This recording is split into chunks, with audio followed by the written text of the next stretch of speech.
میری رائے یہ ہے کہ جو مال بیٹیوں پہ خرچ ہوتا ہے نا، اصل کام ہی وہ مال آتا ہے، اصل کام ہی وہ مال آتا ہے۔ کبھی جائیں نا ہم لوگ بہنوں کو عید دینے،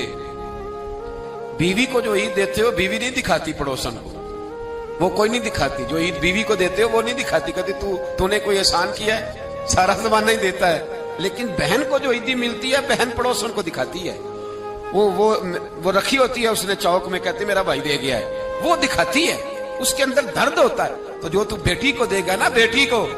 اور بیٹی تو تیرے پرانے کپڑے بھی سنبھال کے رکھتی ہے، بیٹی تو تیرے پرانے، بیٹی تو 2-2.5 سال کی بھی ہو تو ننیال گئی ہو تو ابے کا ٹوٹا جوتا بھی اٹھا لاتی ہے، کہتی میرے ابا جی کا ہے۔ تو جو تیری اصل محافظ ہے، جو تیری اصل نگران ہے، جو تیری اصل ڈیوٹی، میں نے کچھ دن پہلے ایک بات پڑھی تھی اور میں نے ایک جگہ بیان بھی اس کو کیا، مجھے کسی دوست نے مضمون بھیجا، کہنے لگے صاحب پڑھیے گا۔ اس مضمون میں عجیب بات لکھی تھی، ایک شخص کا انتقال ہو گیا تو وہ ایک شخص کا پارٹنر تھا، کاروبار کرتا تھا،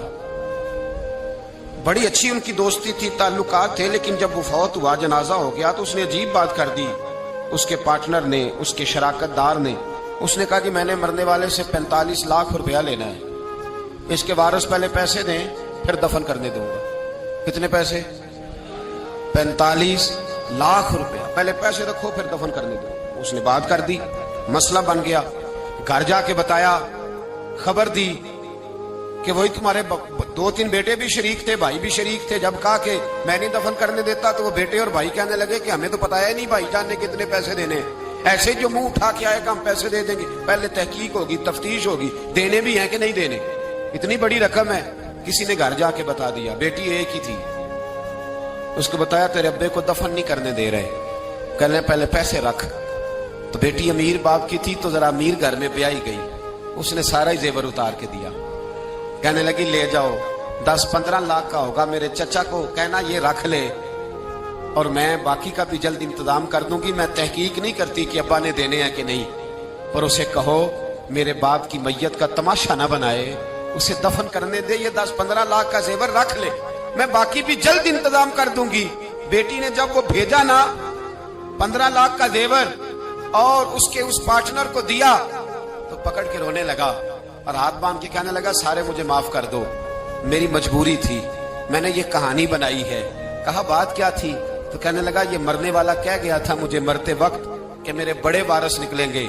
میں نے سب کو، اپنے بیٹوں کو، بھائیوں کو بڑا دیا ہے زندگی میں، یہ میرا 45 لاکھ رکھ لے اور ذرا دیکھنا میرے مرنے کے بعد میرے دکھوں کا وارث کون ہے، دیکھنا میری تنہائیوں کا وارث کون ہے، دیکھنا میرا اصل وارث کون، یہ 45 لاکھ اس کو دینا۔ کہنے لگا میں نے بڑی تجاویز سوچی تھی، یہ تجویز مجھے پسند آئی، لینے والے تو بڑے نکل آتے ہیں، اس کی اصل وارث وہ بیٹی ہے